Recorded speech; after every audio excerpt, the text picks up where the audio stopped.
But as we heard in the previous session this morning, there's been thought and development since 2008 and even before that. Today, Merlin and David and Jim are going to introduce you to where the Adventist Digital Library stands today. I've introduced Jim and Merlin previously. I think many of you already know David Trim. He's already spoken here already this morning. He's attended several of these conferences in the past few years and is actually the official host for this one. Thank you. He serves as the director of the Office of Archives, Statistics, and Research here at the General Conference. The post he's held, I believe, since 2010, the session in 2010. He's a historian, an archivist, an educator, whose specialties include European military history and religious history. He was born in Bombay, India, and was raised largely in Australia. He attended Newbold College, King's College, London, and the University of London. Prior to coming to the General Conference, David taught for 10 years at Newbold College. Additionally, he was a senior research fellow in the history department at the University of Reading, and is currently a fellow of the Royal Historical Society. David has published 9 books and over 40 scholarly articles and book chapters. Also, already today, you've heard the name Julie Johnson, or Juliet Johnson, mentioned. She's the digitization supervisor at the Center for Adventist Research at Andrews. Just read a little bio here about her. She's a missionary's child, having grown up in the Far Eastern Division. A number of exotic places which I would like to visit, but she's actually lived there. It's amazing. Prior to coming to Andrews, she worked in the admissions office at the Loma Linda University School of Medicine. She's been at Andrews since 2011, and she's been in her current position since 2012. She enjoys computers and doing family history. So, let's get started. I believe David was going to say a few words, and then Merlin will follow. I'm not sure how you're going to divide the time, but we'll see.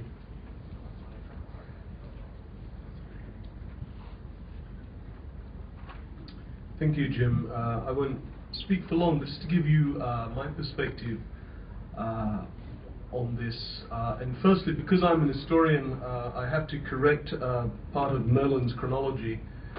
Because there's nothing worse than inaccurate dates. Actually, the first time Merlin and I discussed this was in March 2011, and while Jim is correct, I was appointed at the annual council of 2010, but it takes time for one to get a US visa and also to process the General Conference paperwork, which actually took longer than an American visa, such as the systems we have. And so I only first arrived here in February of 2011. Merlin invited me to come to Andrews to speak to his PhD class on archives. I think he has I think every other year a course on archives. And while there I met Jim as well, and spoke with him about this idea for Adventist resources online. Now at that stage, of course, I was aware that the department I was taking over had an extremely large web presence, thanks to my predecessor, Burt, under whose directorship 1.5 million pages of content were digitized. And also owes a lot to someone who's not here and won't be here, but Jonathan Brower, who used to work in the Office of Archives, Statistics and Research and now works in the main GC IT department, Information Systems and Services. Jonathan was really the person responsible for creating the whole suite of websites that ASTR maintains. And since he moved to ISS, as we call it, Information Systems and Services, Joshua Marco has taken over and done a good job as well. But the idea of having one platform for all digitized historic Adventist content was what Merlin and Jim shared with me on a rather cold March day in Andrews 2011. and it just was an exciting prospect. And the question, the only question I had was, why haven't we done it already? What can we do to make it to go further? And one of the answers was money. So coming back, I had to do my first budget proposal as director of the Office of Archives and Statistics, as it then was. And I noted in the instructions it said that one could apply for something called a departmental special. So I talked with Jim and with Lisa Beardsley-Hardy, the director of the Education Department, and said, perhaps we could all put in for a sum, and then we'd get a much larger sum collectively than we would if just one of us asked. And so we were able to get $75,000 as an appropriation from the GC Treasury. And so things really then flowed from there. At that June 2011 ASDAL at PUC, some of you may remember, it was the first one I attended. I gave a paper, and at that time also there was the conversation that Merlin recalls where we talked about other prospects. At that stage we looked at, and we worked actually with, what are they called, Jim? There's a chap who has a websites at Berrien Springs. Yes, simple updates, exactly.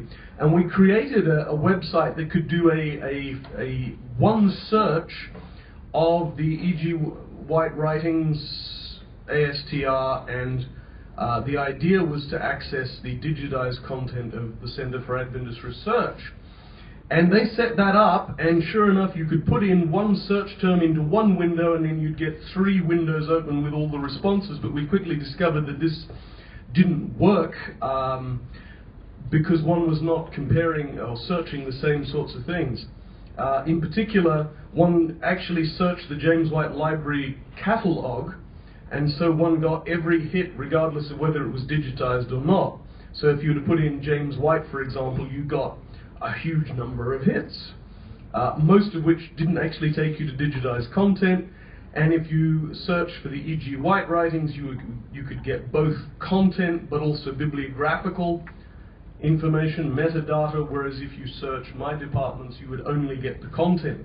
So you would get these 3 search windows, but it wasn't actually terribly helpful. But that was a start. And then we started to realize the dimensions of the problem. We started to spend the money that the GC Treasury had given us, and discovered that we needed more. And at that stage, Jim and Merlin and I spoke with the GC Treasurer. This is in now the spring of 2012, and they agreed to give us another $75,000, this time as from the what's called the supplemental budget. And in addition to that, I may say we've had some other grants for extra technology, particular hardware. So the project has been supported quite generously by the GC Treasury, and the words supported quite generously and GC Treasury don't always go in the same sentence. But this, I think, it comes back to what I said earlier. The current GC officers recognize the importance of information and resources, and recognize the importance of making them available, recognize too the fact that church members don't always have a reliable place to look, and therefore the desire to create a place on the internet where you can get authoritative, reliable resources on Adventist history and identity. So there's the current GC Treasurer is particularly keen on that, and so we've received that sort of support. At the 2011 ASDAL meeting, it was agreed to appoint a representative to work with Merlin and Jim and I, and that was Joel. Jim continues to works in his other hat as Center for Adventist Research, but obviously represented Adventist Resources as well. And over the autumn of 2011 and 2012, we had some good and productive meetings. There's no need to go into all the history of the options we explored and some of the technologically blind alleys we went up before returning and trying something new. But you know, gradually we have worked out, I think, a good model to follow. That has been due to many people, and I would just, and this isn't meant as a rebuke to Merlin, because it was Merlin who himself pointed out to me in the break that he hadn't been able to acknowledge everyone.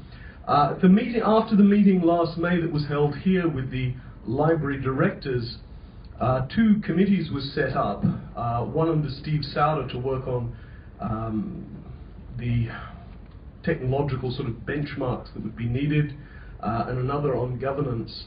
And I just want to thank Steve publicly, there he is, for the work that he and his group did. As things have developed, perhaps in some ways we haven't utilized their work as fully as might be. However, without their work, we would not have been able to solve the problem of how to import metadata, Mark 21 type sort of records, with the digital records, and that was something which emerged as absolutely essential from the meeting with library directors, and I can see from various heads nodding here that a number of you would agree with that. So Steve's work on that was absolutely important and essential, and also Paulette worked on a model for governance. So just want to acknowledge both those groups that did that more specialized and focused work. That sort of hopefully brings us all up to date from where Jim stopped, which was circa 2009, maybe 2010, and just sort of to give you a broader picture, and I do want to emphasize that this is something now that is not just a matter for librarians. The wider church is interested in this, is very keen to see the product come out, is very keen to see not having multiple places to look for Adventist historic material, as is the case now, but one place, especially so that we can point church members towards that. That leads to a more pastoral concern, and I think that's a good point at which to hand back over to Merlin.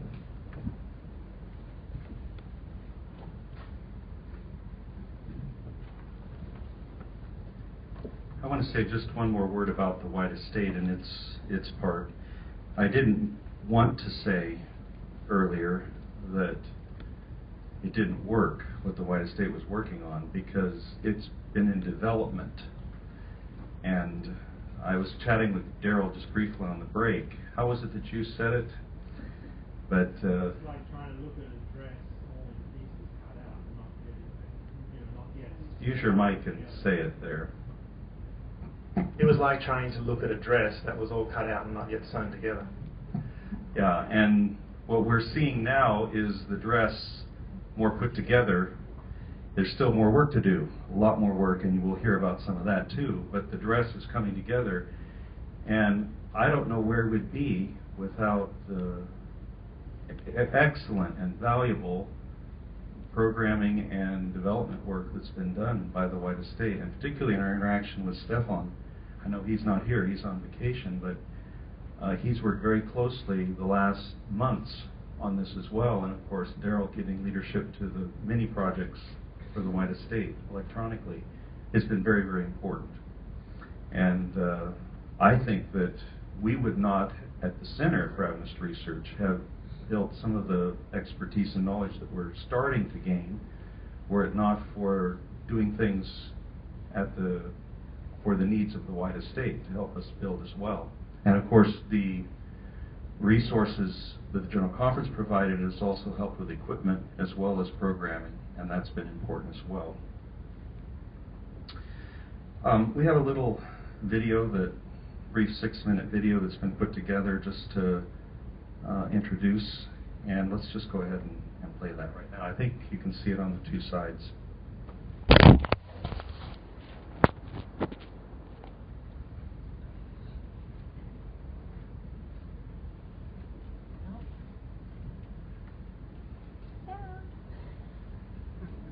Someone's running to the back there. Okay.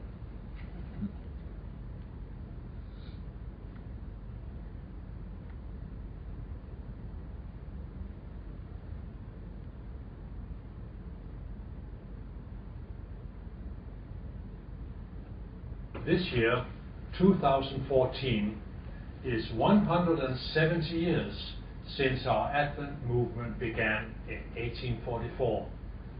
That's a very long time, and some will say it's a miracle that a little group of believers, a few hundred, have grown into 18 or more million around the world. Others would say it's a very long time to wait, and there's a whole generation of young Adventists who don't even remember the 20th century. How are we going to keep that whole family focused together on a shared mission? The answer: the Adventist Digital Library. Let me explain it to you. During that long history, especially the early years, many things were written and said and thought out and studied, and they're hidden away in libraries and archives around the world.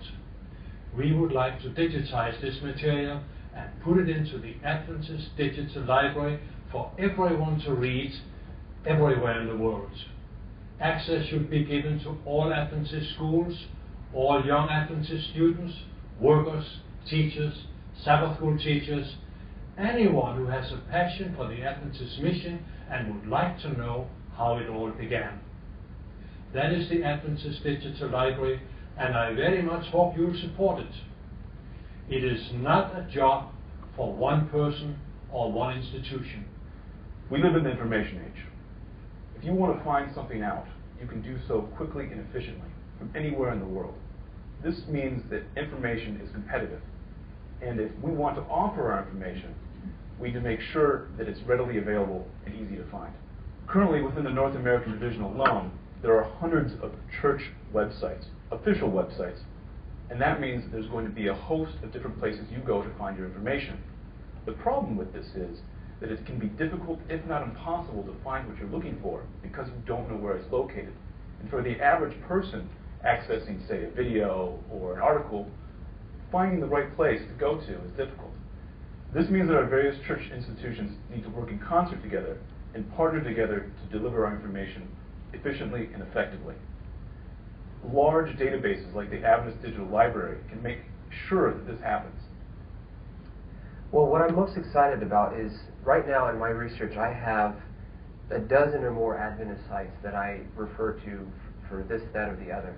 And it is kind of difficult to keep those things straight, and sometimes you have to spend more time trying to remember which site it was that you were going to for which particular document to piece together some of the history that you're working on.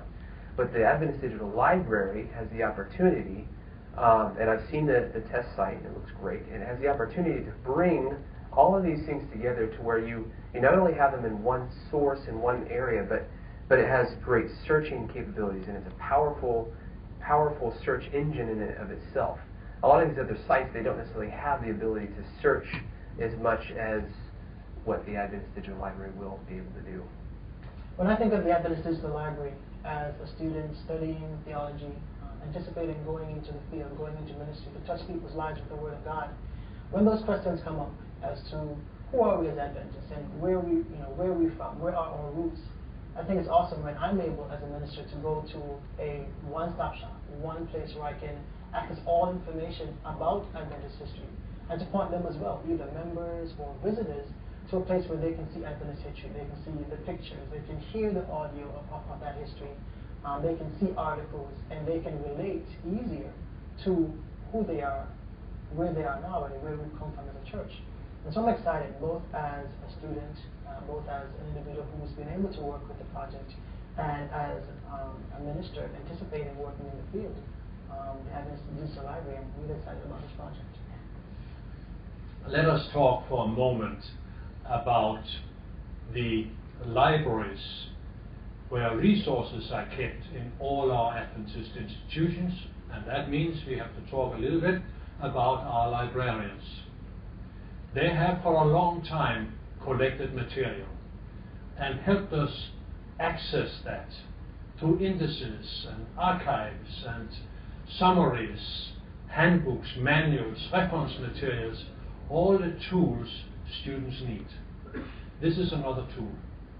And I'm asking our librarians to think about how they can be part of this new digital world of information we want to make available to our students in our institutions around the world.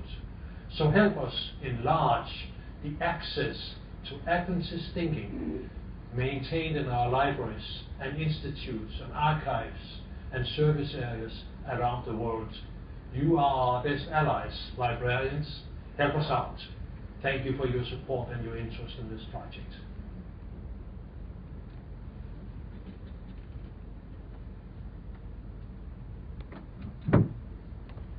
What do you think of that? That's interesting, isn't it? Andrews University president has taken a real interest, and I appreciate that. Can we just stop the discussion about the details a little bit and step back and think of value for a few minutes, spiritual value? And I would like to just spend a few minutes reflecting with you on that. And to do that, I feel I need to have a word of prayer. Let's bow our heads.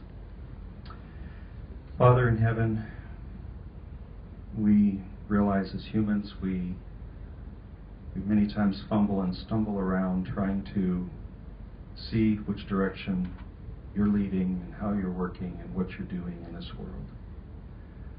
But you have so often come through and made sure that your purposes are accomplished and your will is done. I pray you would help us for a few minutes here as we think of the spiritual implications of what we're talking about, that we could be blessed by your Spirit. And it's that we seek. In Jesus' name, amen. Last weekend was at Madison College, where we have cooperated with them, at least at the Center for Adventist Research, to work on digitizing their materials, which their Alumni Association have donated to us. Quite a lot of materials. And looks like there'll be more from that self-supporting section of the church historically. And Julie's worked on a lot of that. And as I showed them on our website the little module that we had put together for their materials, they became so excited that Madison College, even though it had closed 50 years ago, because it was 1964, was still able to make some contribution based upon its materials that could be seen and looked at.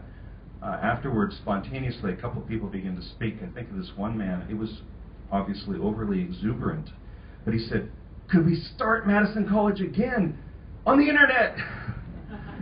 Well, of course, that was a huge leap that he had made, but the thought was, though, meaningful, that he and the others could begin to see that their materials could continue to make a contribution and help people to understand how God had worked in the past. And that was quite exciting. A text that I have thought about, as I've thought about the Adventist Digital Library, is Isaiah 52:7. It goes a different direction, perhaps in its literal sense from digitization, but I think it does have a connection. Isaiah 52:7 is really talking about Jesus and the Messiah that would come, and about the gospel. How beautiful upon the mountains are the feet of him who brings good news, who proclaims peace, who brings glad tidings of good news, who proclaims salvation, who says to Zion, your God reigns. So you have this beautiful picture of someone traveling on the mountains by foot to bring the gospel, to bring good news to people. And really, we as Seventh-day Adventists resonate with that, because in a way that's what we're trying to do as we think of the three angels' message, and the idea of the gospel going to the world, looking for the coming of Jesus. And of course, the three angels' message begins with the words, first angel, I saw another angel flying in the midst of heaven, having the everlasting gospel. So here's this good news again. To preach to those who dwell on the earth, to every nation, tribe, tongue, and people, saying with a loud voice, fear God, give glory to him, for the hour of his judgment has come, and worship him who made heaven, earth, the seas, and the fountains of waters. And it goes on, but it begins with this proclamation of the gospel to the whole world. And that's what the Seventh-day Adventist Church has been about. Now, I appreciated that Jim Nix, for the devotional, talked a little bit about publishing, because that has been our first ministry as a church.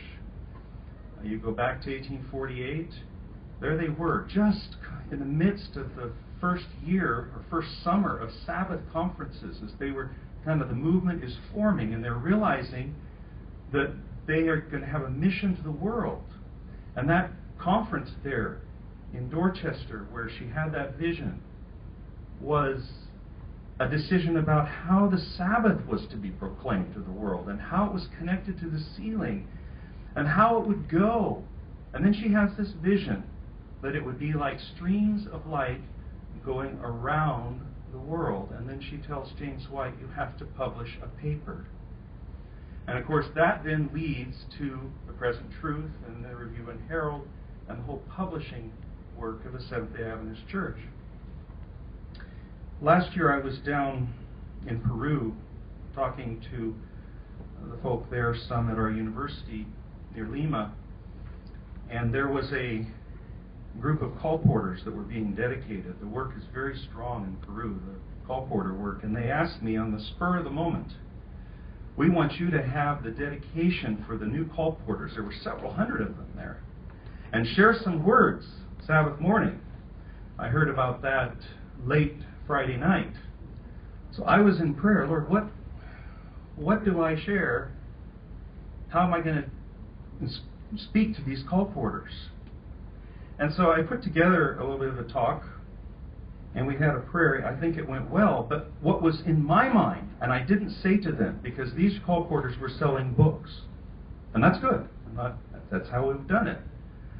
But what kept echoing in my mind is, I'm dedicating colporteurs to sell books, while right now we're working on putting these books and thousands of others on the internet so they can be permanently searched and used around the world by everyone in real time.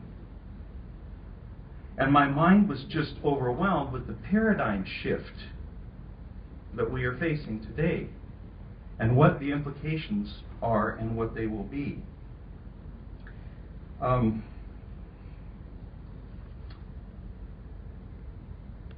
I read a book a couple of years ago, published in 1974. It's kind of an old one, by Steinberg, 500 Years of Printing, published in England.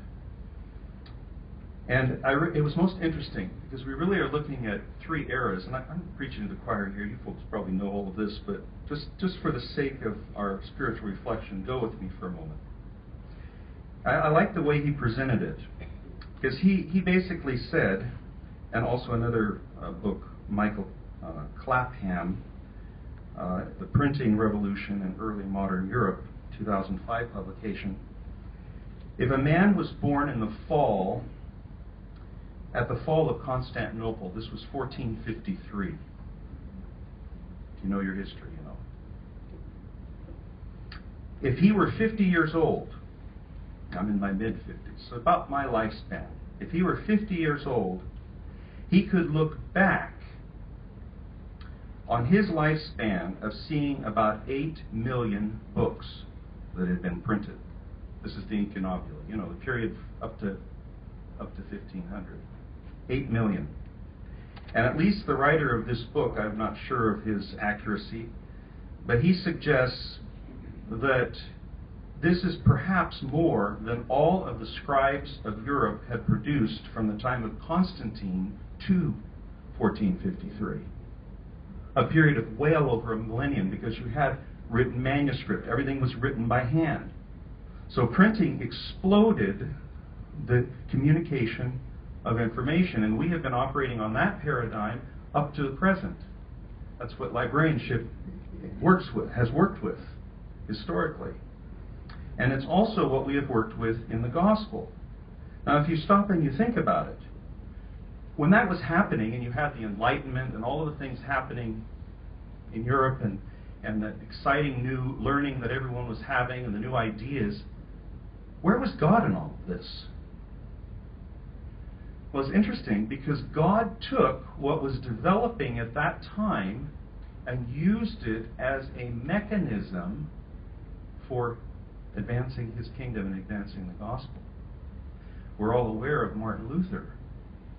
Martin Luther, of course, translated the Bible into vernacular, the common German vernacular, right?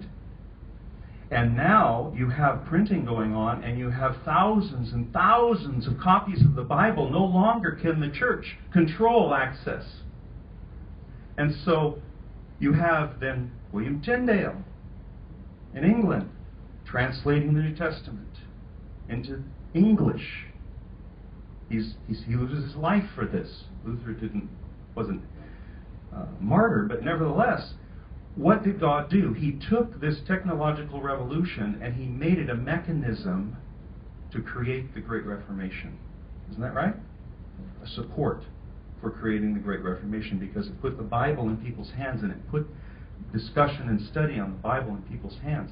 And the Reformation, of course, has led us to the modern period and coming up right to where we are.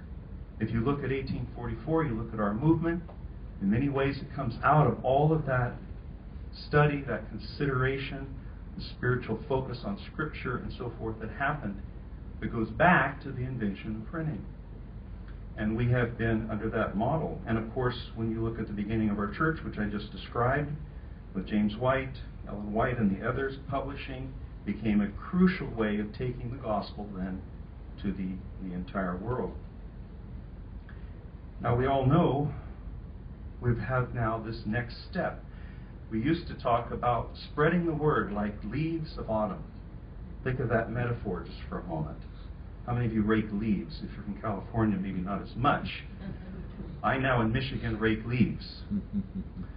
And there's too many to rake. You have to mow them, burn them, and do all kinds of different things. Now, you don't burn those in California either, but in Michigan we do.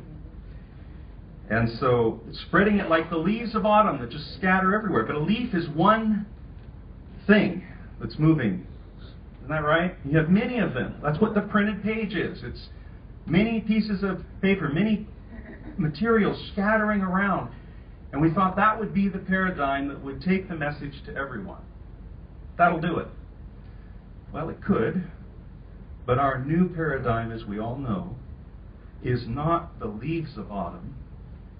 And I can't be eloquent for you right now because I'm not sure quite how to describe it. I suppose there are others who could, and I didn't have time to work on all the other descriptions people have made.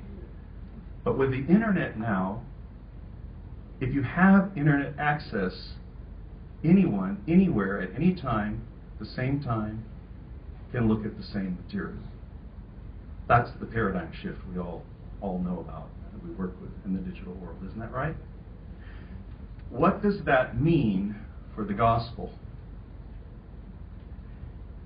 In the pre-Reformation period and the invention of printing, it wasn't yet clear just what those implications would be. It would take a few more years until what happened in the Reformation would happen to see what would happen, and it did. We are in many ways positioned in the same place, but in our day. And the difference, if we stop and we really think about it, is all the prophecies of Scripture, the existence of the Seventh-day Adventist Church, its worldwide membership, its worldwide educational structures, its health ministries, its evangelism, its ADRA, all of the ministries that are happening, everything is poised and positioned for whatever God might do to use this new technology that we have. It's now a part of our lives, where it's changed. You know how it is. I use my GPS still, but I could use my phone. It goes through the internet and so forth, and sometimes I'll have my iPad, and you're looking to see if a store is open. You go to the internet. Is that right? You're wanting to see what the best price is for something. You're wanting to check on something. Our whole lives interact with the internet now. A few years ago, not at all. Most of us here are old enough to remember it's coming.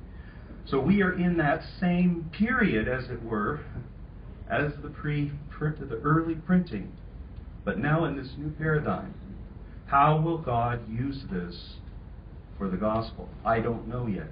I don't think we can know. But the more I have thought about it, the more I feel that things like the Adventist Digital Library and other types of things like that are one of the things that God will do to help spread the message and the gospel to the world. It's still not true that in every place on every corner of the globe there is internet access. That's not true. Some want to say, well, almost TV is there. It's true. You can go almost anywhere and they'll be running a TV on a battery or something, or at least a radio. But things are moving very rapidly that direction, aren't they? And the world is changing. What will God do? I have come to the settled conviction in my mind that digitizing Adventist materials and making them available is one part of this broader picture that I think is going to open up in some ways God's working in the final movements of this earth's history and the soon coming of Jesus. I don't want to be dramatic, but it has just seemed to me in the last years as I've been involved in this that God has been working, and I think the adversary has also been working, trying to stop and disrupt what God's people might do in light of this new development. And the future, of course, will see even stronger attacks from Satan.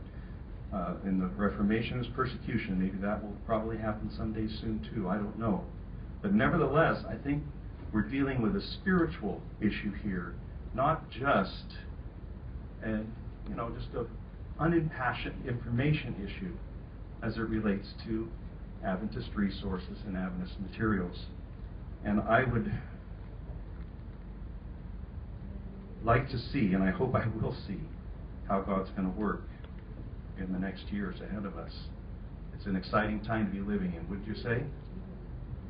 We're looking for Jesus to come, and I am too, and I hope that this Adventist Digital Library can play at least a part in this in many different ways.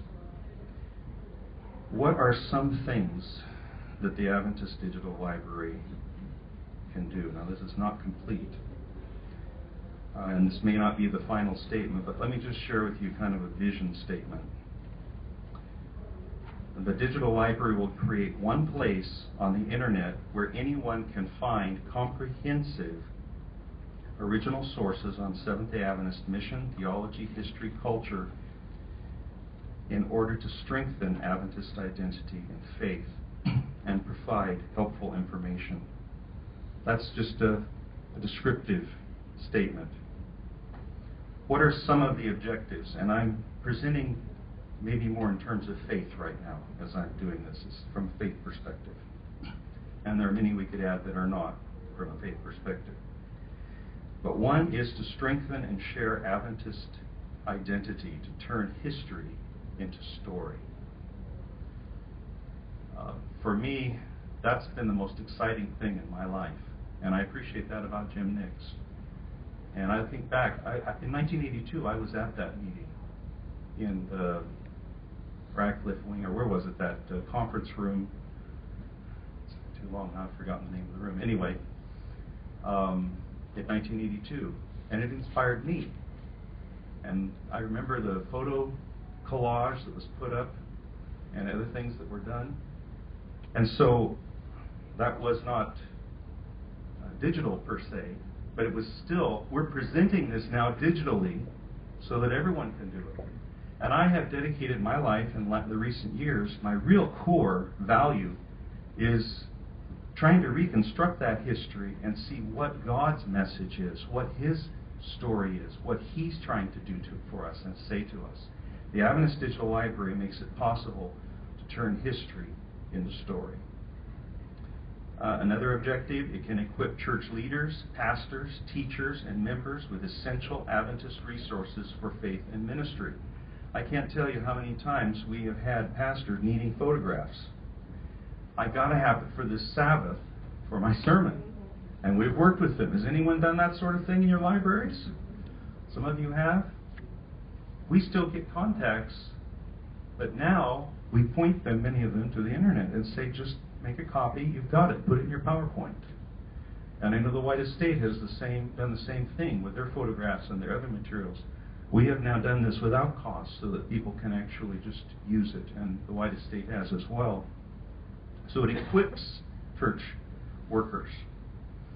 A third thing is it supports education, particularly graduate studies throughout the world. Several of our universities are trying to do Adventist or doing Adventist studies programs, but they don't have the large collections of materials that, such as we have at Andrews and such as Loma Linda has, and to a lesser degree some of the other institutions here that do have some good resources. PUC, I'm thinking of, has some very helpful materials, and others. How are they going to provide an effective academic program that connects to Adventist resources?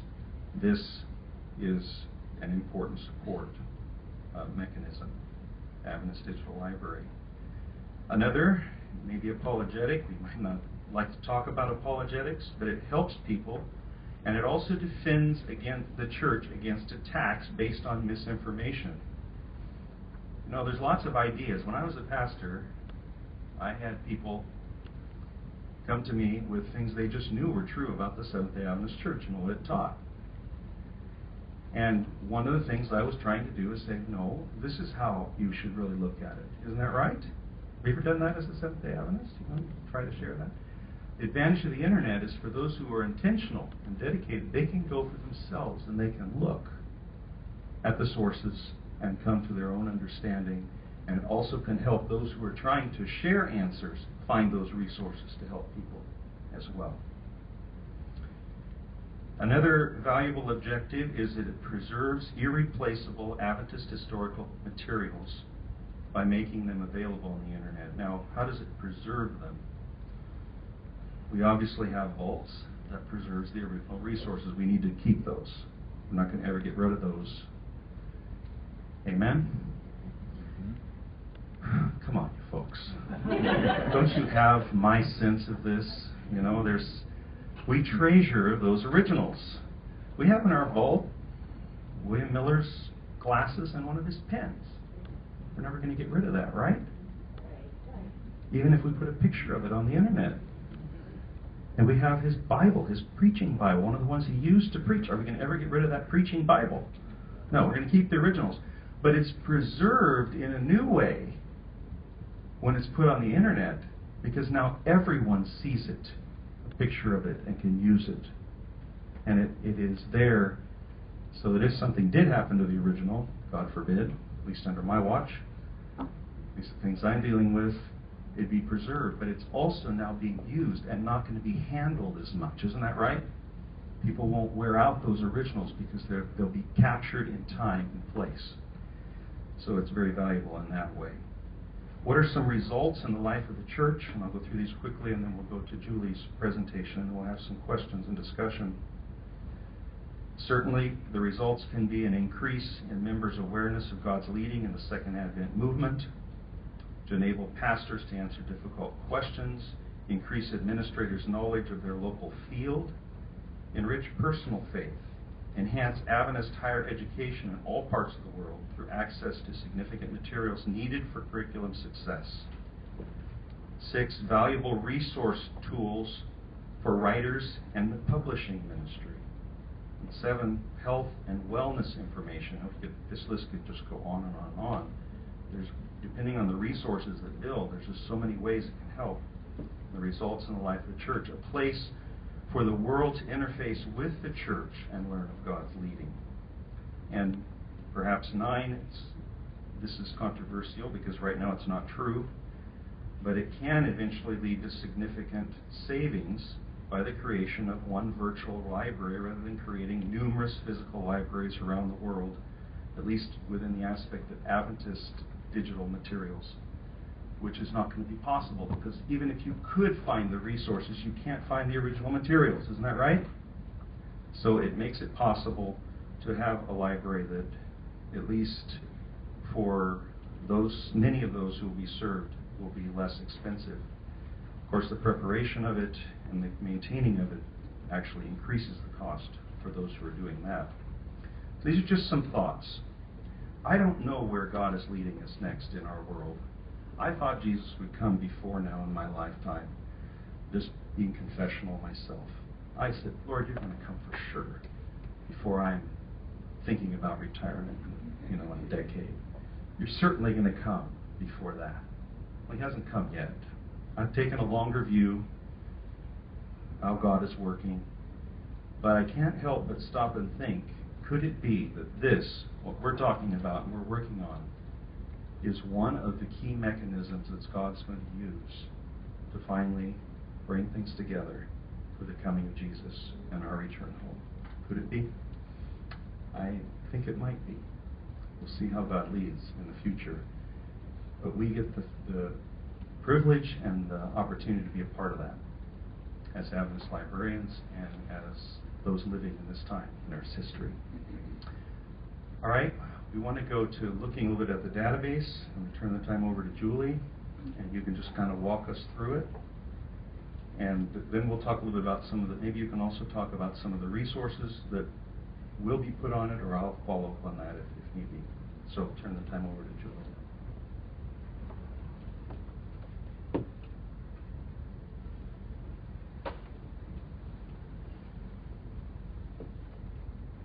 First, tell me if I'm going too fast. I tend to speak fast when I'm nervous, so I'm going to slow down if I need to. First, I'm going to show you, the site that I'm going to show you today is definitely a beta site.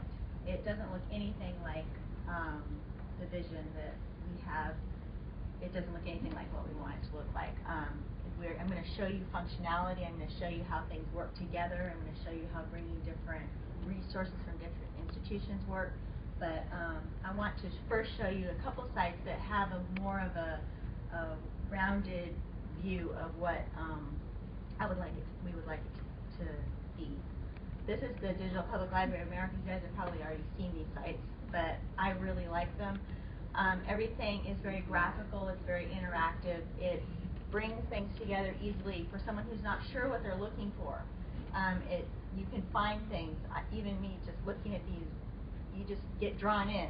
You keep following the paths, and you learn as you go along. The thing I like is that the search is big. It's right there. You can just immediately go in if you know what you're looking for and go for it. There's a slideshow going that shows some of the highlights. This side I'd like to show for the exhibitions, which I view more as a collection type of thing here in the library world, and hopefully it comes up. This is where we view that we could bring together materials into subjects or collections, basically.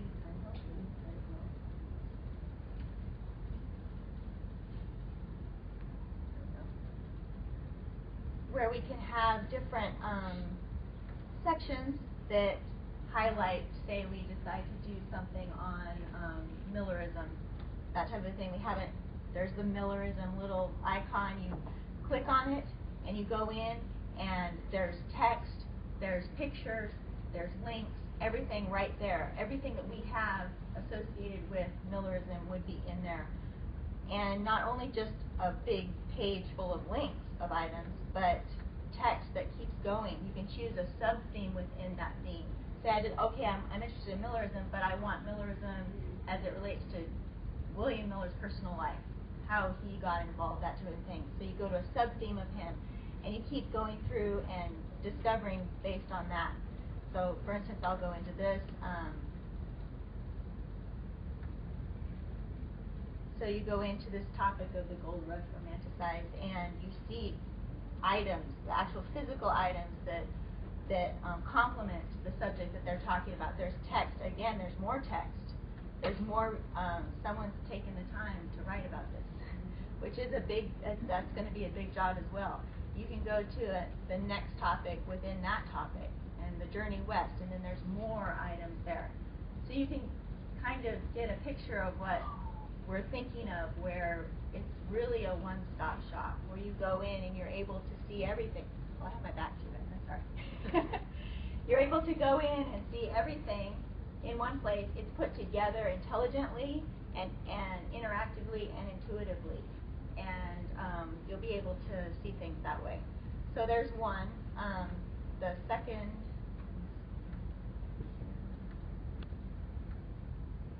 This is the World Digital Library, which I recently discovered.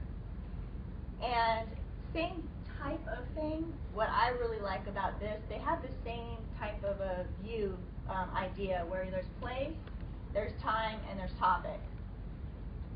Here you can go in and, like when I click up here on place, how they've done it is by major continent.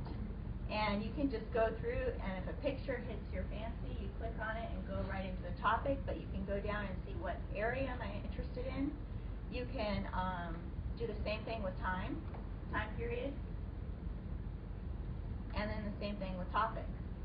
So that's how they, and both of these sites use library MARC records to create these categories. So I'm just, for instance, this is a great way to see how a periodical might, closer.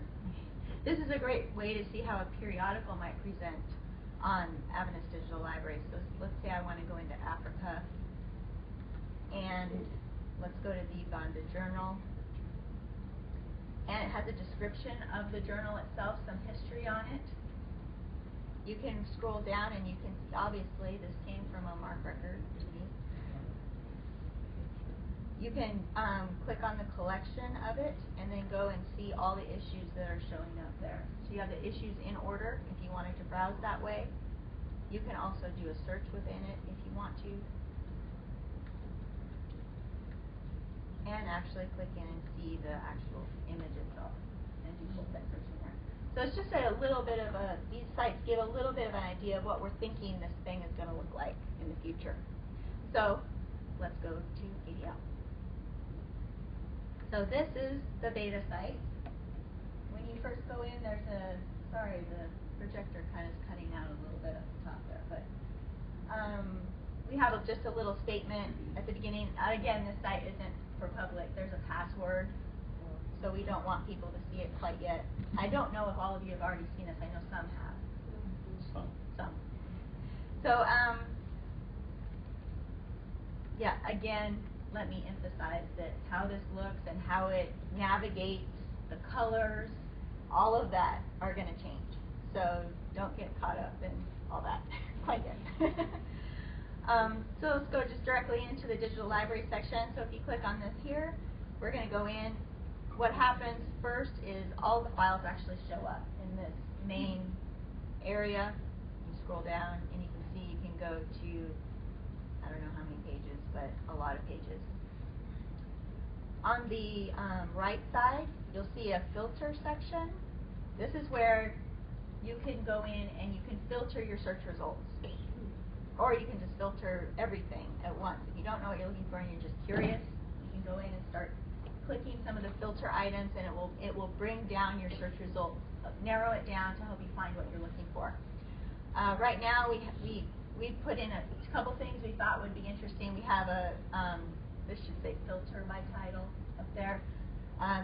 If you have 100 search results and you say, no, I know exactly the title of the thing I'm looking for, you would be able to type that in and find it there. You can filter by the media type.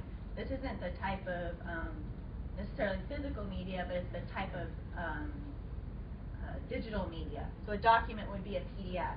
So if you click on that, you're filtering out PDFs. Image, you're filtering out JPEGs or TIFF file types. Audio, you're filtering out audio file types, that type of a thing.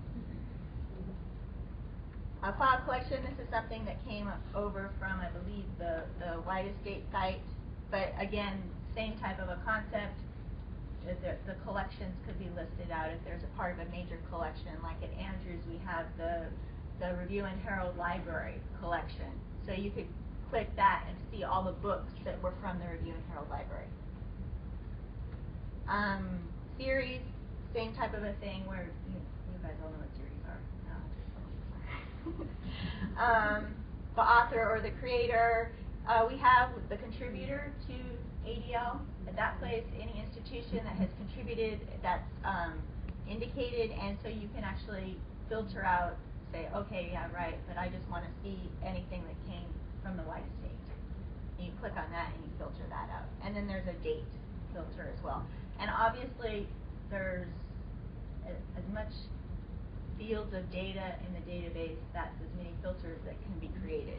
So these are just some examples of the types of filters that that can happen. Okay. So up here in this main search box, this is where you can type in your search, your initial, what you're looking for. So I'm going to do Madison College. Like Dr. Burt mentioned, we had a big project just recently, so a lot of the data that we put into ADL was from Madison College, because that's something we were working on already.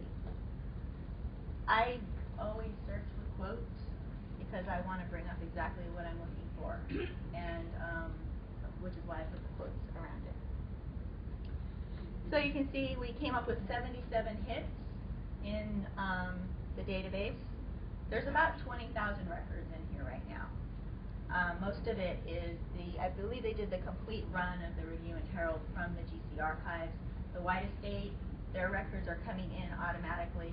Should have probably said this at the beginning. And then Andrews, we put in about 300 records.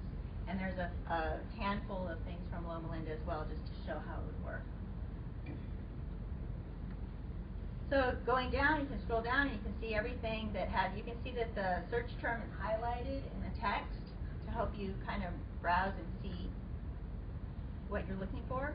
And then again, so now you can see that the filters, a lot of the options disappeared, because now it took the search results and said, oh, now no more, I think Loma Linda disappeared from the contributor because none of the things they sent us had anything to do with Madison College. So now you'll be able to check and click and filter out things that have specifically to do with the materials that are in your search. So let's say, okay, I'm going to, just because I know our data better, I'm going to use our stuff. And let's say I'm going to, okay, great, but I just want to see the things that are at Andrews. So I checked it and I hit the filter, and now there's 6 items in here that came from Andrews University. So I'm going to actually go into, make sure, yes, I'm going to go into this one called the Madison School.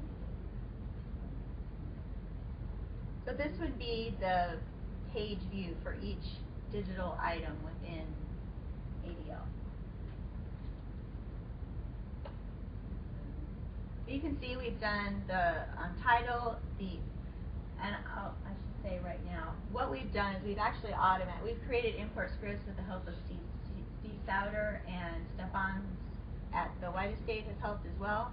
And we've created scripts and processes whereby you can take a MARC record from the catalog and convert it to XML, which is a metadata format file, converted it over to there, and then it gets uploaded into this database automatically. So there's no need to enter everything one by one, that type of thing, which is a good thing. So this title field has taken the title and the subtitle from the MARC field. The creator author is from the MARC author field.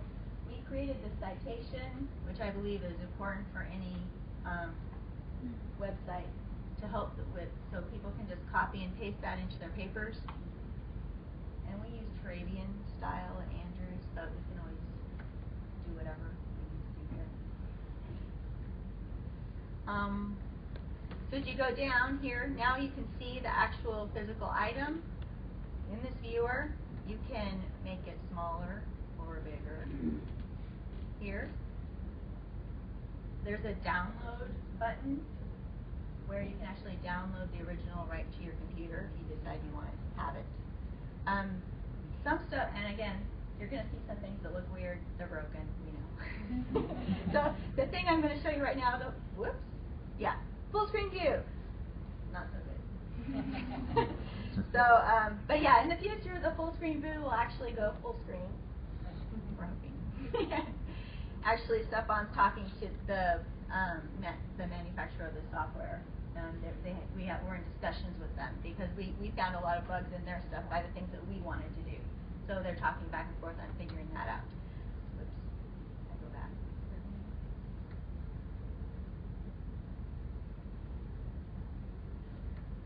And then you can see right here that my search term shows up here on this little button. If I click it, it will go in and find that text within the item, show me here so I can navigate through, and highlight it over on the right. So you don't have to again search, once you're in the item, you don't have to again search to find what page it's on. You can actually do that very quickly here. And then you can get checked out. Just a word about how we're scanning Andrews, and I'll talk more about this in the meeting this afternoon. We do full page spread scanning because and a big reason is because we want to close our vault to access. We don't want people to be touching the originals as much as possible anymore. So we felt that scanning the actual item as it looks, we don't do any manipulation to the image itself. We scan it as beautifully, we try to present it as beautifully as possible, and that we give the image that way.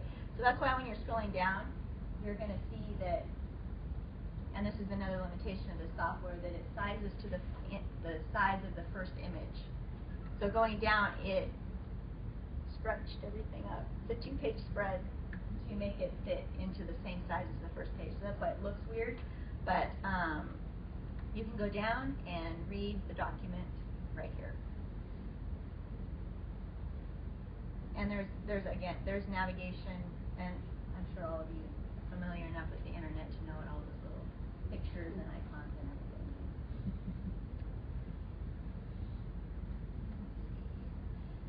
Below, we put things we thought the librarians would like to see. So these are the fields that came across from the MARC record. We're not putting in every field in the MARC record. We didn't bring them all across for this initial beta. And that's something we all have conversation about. Do we want the entire MARC record for everything that we bring into ADL? Is that necessary for the broader audience that we're trying to reach here? Those are the kinds of things that we'll have to discuss in the future. Right now, we just brought in for the demo the things that we felt were the most important about the piece. People and organizations. This is a module that is this platform is Drupal. And this is something that comes with part of the Drupal platform, and I'll show you that in a minute. So I'll skip down. Library.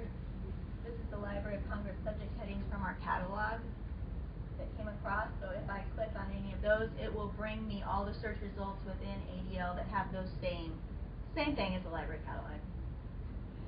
And we have theories as well. And then we tried to. We want to have the MARC record in the display in some way.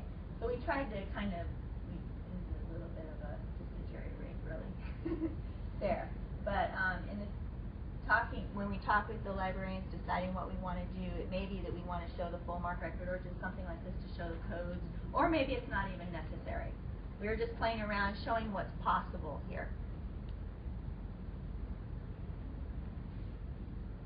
Okay, so I'm going to go to the subject heading, and I've said, well, okay, that's interesting. I want to learn more about Madison College.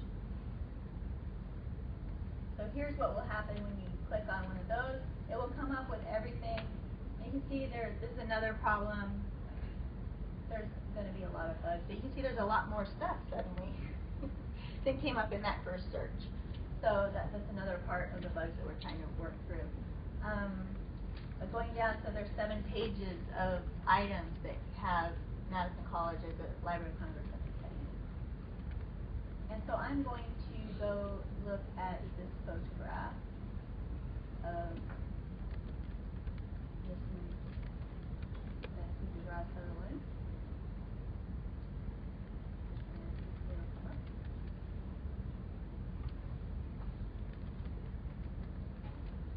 You can see over on the right side that also goes through and finds things that are similar to what you're looking at to help. If you're just browsing around, it's very, very helpful there. So I have this picture. Again, you can download the original if you decide you want to use it. You can zoom in closer. And then down here again, we have the same information. And I'm going to click on, in this module, I'm going to show you a function of Drupal. So we have a area called people, and we have people and places and topics. We can do any type of a thing like this that is a way to bring a topic or a person or whatever, bring more information about them instead of someone obviously just intuitively knowing who Bessie DeGrasse Sutherland was. Or they click on her name. If we just click on the top, the subject heading, you're just going to get more about her, but you have, this way you can actually go in and read who she was immediately and find out, oh, I didn't know anything about her, now we know. And all of this I just took from obituaries right now. But we have name information, we can put any data in here about any of these people. And then we have this family section where we will link people together. So I can say, oh look, she was married to Edward Alexander Sutherland, and they got married in 1954. If you click on the associated media, then you pull down everything in the database that has her name associated with it, based on this people tag. And we also have an external links, which I'll show you more when we go. I'm going to go over to Edward Alexander because I developed him a little more.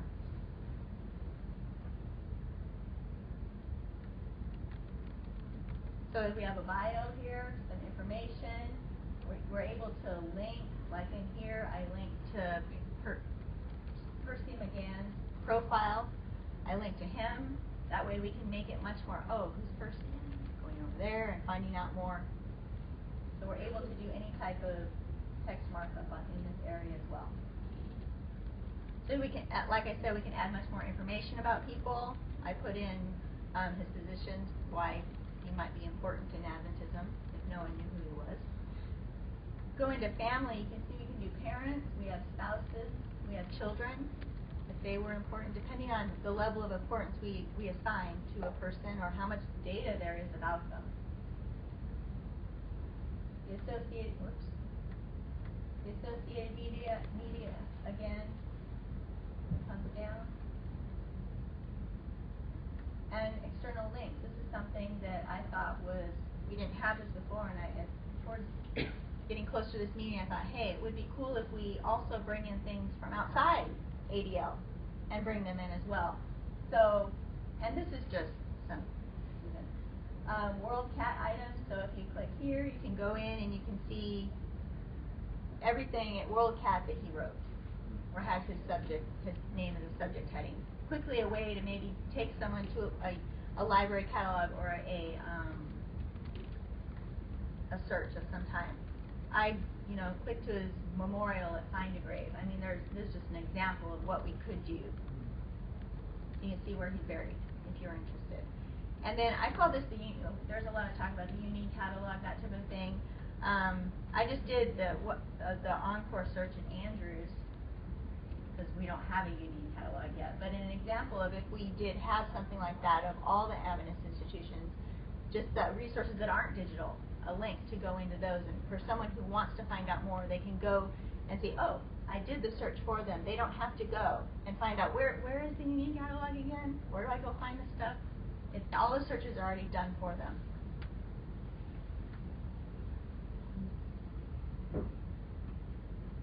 So in the media,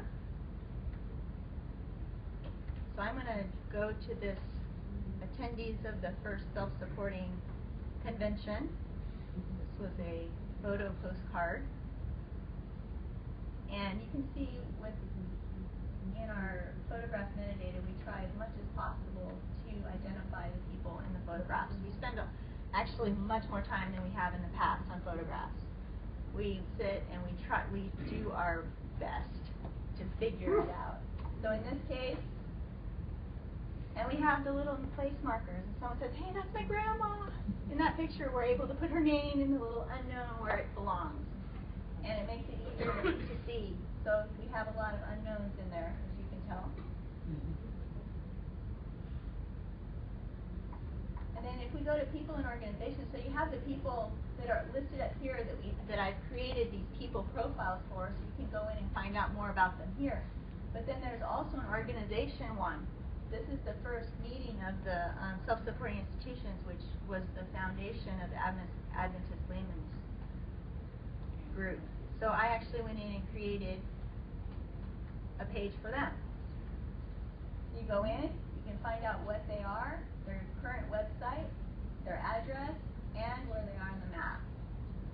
So it's a way, again, The goal is to bring all this information together in a way that people can quickly find out more and find the things that they need to know. For instance, the Review and Herald or the Pacific Press, all the locations, Battle Creek College, all these places that no longer exist. What I've done is tried to find the actual, and Stan Hickerson, who works in our office, has been invaluable to me, gone in and actually tried to find the GPS coordinates of actually where it was. And I've actually done this, and maybe I can pull it up. I've done it for Battle Creek College. He showed me on the Google map exactly where it was located, so I put those coordinates in. And so now someone who actually wants to go see where the building stood, that type of thing, they can actually go in and they can get the coordinates and they can go visit it if they want to.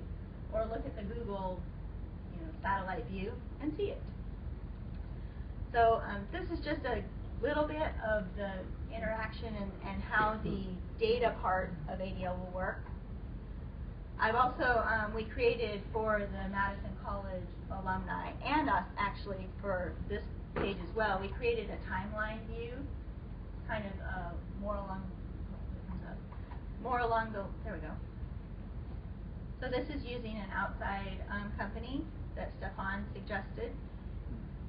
You go through and we put in a timeline of Madison's beginning. If you go in, you want to click, oh, I want to see the charter of incorporation. There's a photo of it.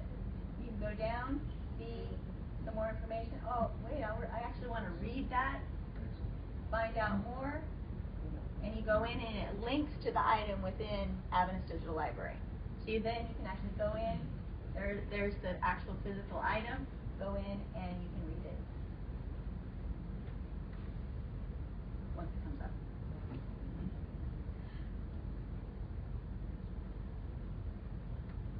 So I'll go back to the timeline.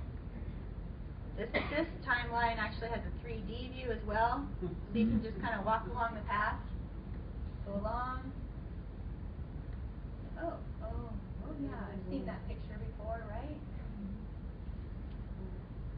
And you find out more, it will link to the actual picture at the White Estates website that identifies the people in the picture. So you get the idea of that. So this is something that is I think is going to be very popular, and we can do any type of topic. And it's just going to be who's going to want to write it and do the research. Because this took me a long time. This timeline. Good for special collections. Yeah, special collections is great. Yeah. And then we did put in a few records from the periodical index just to show how it could present within ADL if it decided to be put in there. And this is just a view. Stefan put this together really quickly. I just manually entered these. I just picked a few, obviously all having to do with medicine. But you go in, you say, okay, I want to see the dedication of this hospital. It has the subjects from the SDAPI. It has the series of the periodical index. That way you can click on see all. But then if you click on the periodical itself, it will take you to the periodical within ADL so that you can actually read the article there. And we're trying to figure out different ways how we can make that, because right now or a larger portion of the items within SDAPI don't have the link to the full text. So that's something that we would have to figure out how to make that hopefully very automatic. And then the last tab that we have is just resources, links to the research centers, links to the libraries, that type of thing. We would want to still advertise all of our institutions, give people the option to go and view the other things that are on the site as well. So that's a brief overview. Yes. Can I just make a comment? And this is because I don't live in this part of the world. But for people who do live in other parts of the world, just setting up something like it's in California, well, that means nothing to us.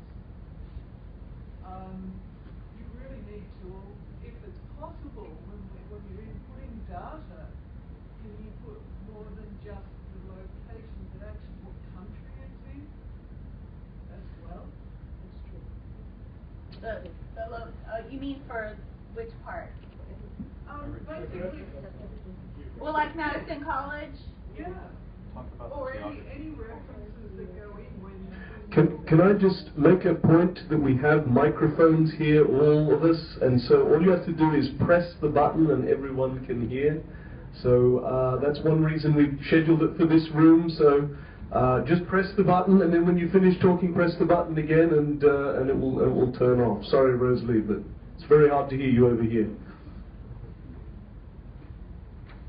Basically, right now, the data is dependent on how well the cataloger did. So let me make that statement. If we're bringing things over from the MARC record, usually we're not going to have someone looking at each import to make sure that the cataloger did a thorough job. So that's part of the answer. If when the record was cataloged, they put in the location of where the item came from or the school was, anything like that, it's true, you're right, because I know that for Andrews University, when we catalog, it doesn't say where Andrews University is. It just says Andrews University. And I can see where that would be a problem. There are many Andrews Universities probably across the world, or not many, but a few. I know there is one more. So I understand what you're saying, and that's another portion of what we want to do to try to make this automatic. Part of the goal is to, when we bring in something that has a certain subject heading or a certain type of a topic, we have coded the database to recognize key terms and to add also more metadata when it comes in. So say we know that the Andrews University is an issue in terms of a location. That's going to be an issue. So maybe when we tell the database, if it sees Andrews University as a subject heading, to add Berrien Springs, Michigan, United States of America as another subject heading. So we do know that it's very limited by how well the cataloger did. I have two questions. One is, will there be a way in which our libraries could, down the line, pull digital assets or the corresponding metadata for use in our own applications, or maybe our vendors' applications, say our discovery system provider? We are making the ADL OAI compliant, I believe is the term, right? OAI compliant. So we are making it OAI compliant. So if you want to bring in these materials into your library search or anything, it will be possible. Thank you. And the other question is, will there be a back end for our libraries to upload assets and metadata? And is there one that you could showcase? We don't have that right now. Right now, I know how we've been doing it for this test. It's basically me sending the files to Stefan at the White Estate. That's all it is right now. But that is definitely going to have to be figured out how we're going to do that. Either we'll have the institution themselves do it, or there'll be you can submit your submission to the person who does it all themselves. We're not sure right now.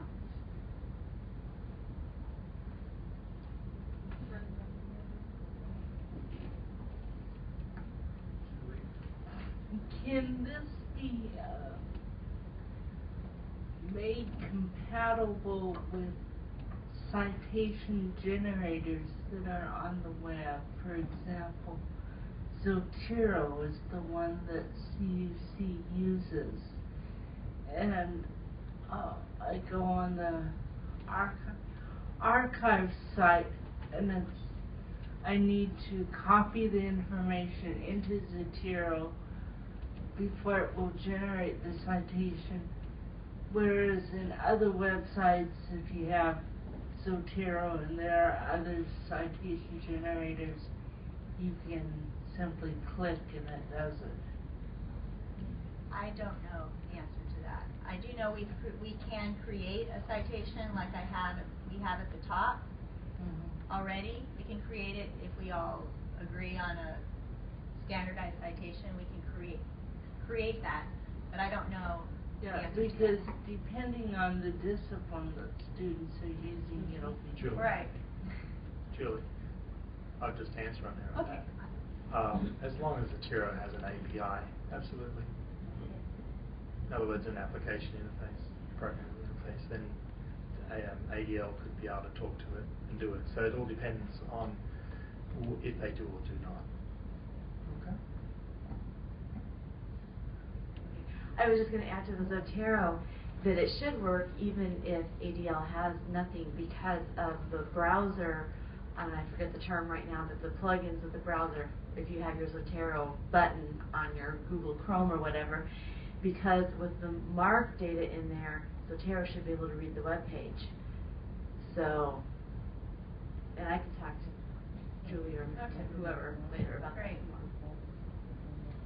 I don't think we're really going to be wanting to recatalog everything. Is there some way to click on California and lead you to Wikipedia or something that would then tell you where it is, rather than if we were to try to put information on the location of every single term that goes in?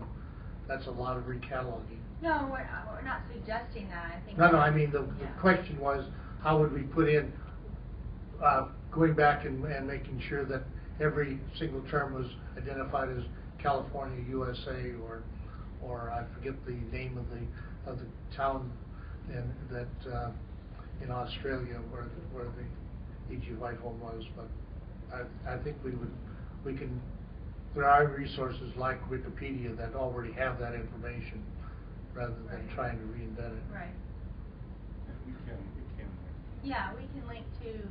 Again, there's going to be many things that we can add, do, that type of thing. Has consideration been given to using Dublin Core or the RDF, which is the new cataloging format that we're all adopting? That is what the Digital Public Library of America is based on, is Dublin Core and RDF. We can't. Basically, the filters that we've used to read the MARC record, I'm using the MODS collection right now because it had much more information that came across than if I used the Dublin Core one. But we can use either one, and we can make it display in any way we want to. That's the other thing. If we want to use the terminology that Dublin Core uses, because it's standard across the library type of world, then we can. That's, I thought it was odd when, Loma Linda was asked to, submit some records, like, at the last minute. Our IT, individual, Gerald, was told that he had to we have all our digital records, the metadata is in Dublin Core.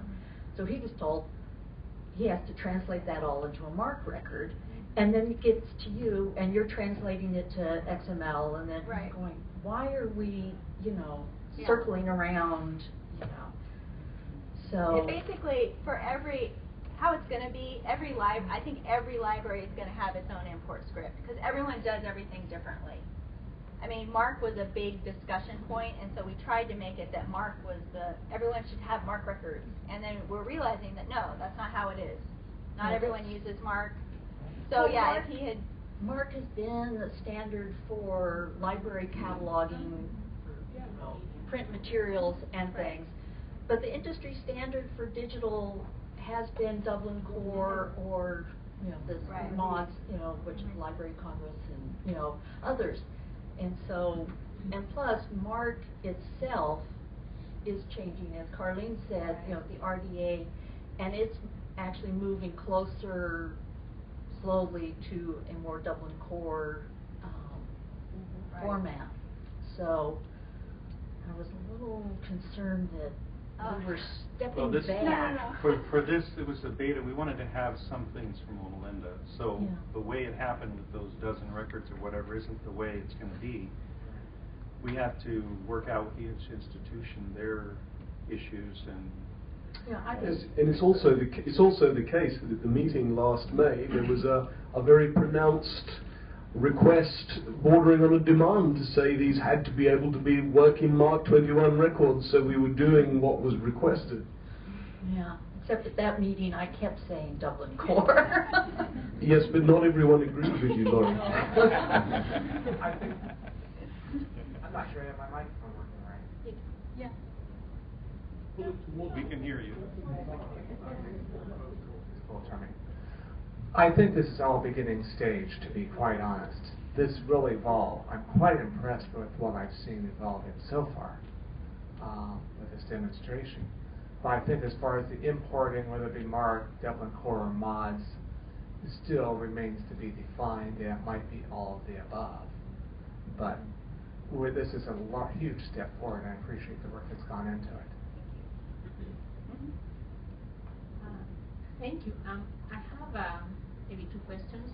One, in terms of this material that is in other languages, I mean, original will always be whatever it was, but in case there's a similar item that is in another language, is there going to be a way that the two will be linked or something? That's one. Two,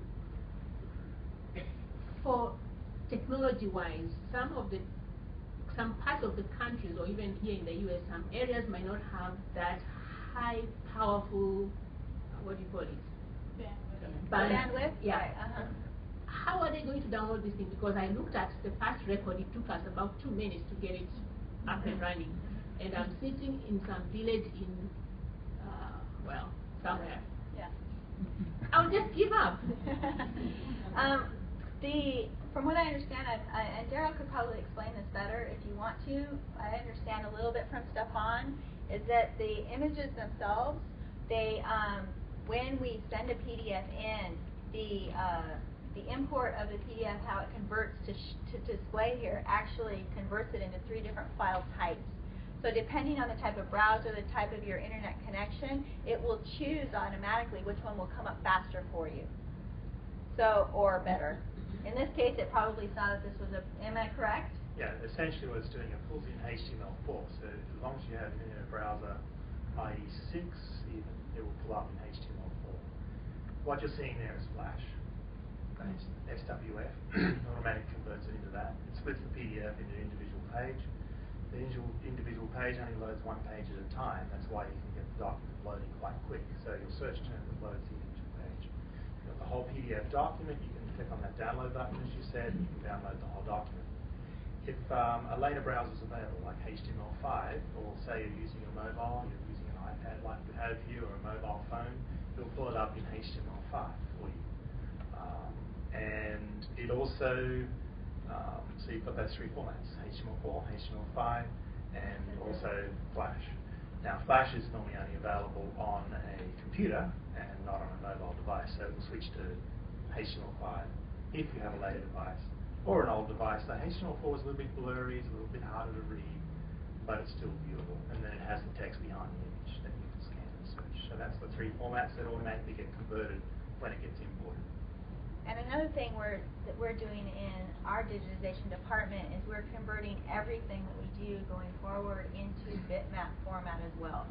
So I'm actually sending 2 PDFs into the ADL submission, a bitmap version that will display initially, a bitmap version that will show up initially, which will make the loading much faster. So bitmap is just basically black, very black and white. There's no gray.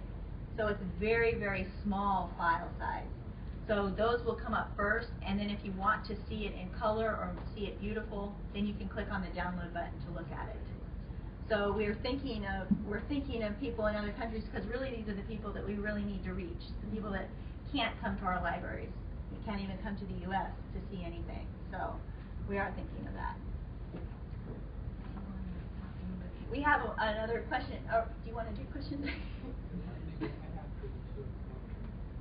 Yeah, maybe after my presentation on digitization, we have a big question-answer session. Maybe we can continue this then.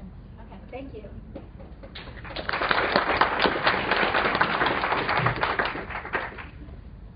A little bit more on the time frame. We have, at this point, pulled in data from 4 institutions. Granted, Loma Linda's is only token. 12 records is very token. The truth is, ours is fairly token at the Center for Adventist Research, too. We have, 300 records or so? We have scanned thousands and thousands, 21,000 records that will come into this. At this point, they're not there. We have taken token material from GC Archives as well. What, the Review and Herald and is about 8,000 records, right? Yeah, well, just under 8. Just under 8. And you have how many, just to roughly? So about 10% of the GC archives is in. Basically, we were bringing these in to see how it work. And then White Estate is already, because it's kind of native to what's been done on the software, I mean, they knew how to do that. So at this point, we want to make sure everything's working right as far as transfers of the data and the way the program works with that data. And that's what will be happening over this next year. We are not planning to have the digital library go live until next June.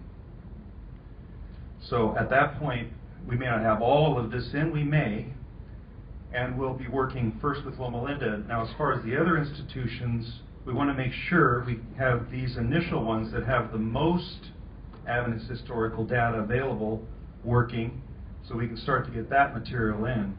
And once we've got that clear, then as we have time, we're able to manage it. We want to start working with other institutions as well.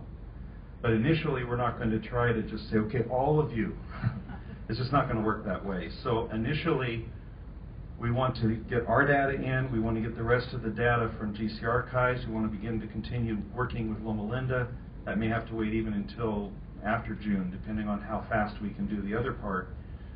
And what the nice thing about this is you can keep building it.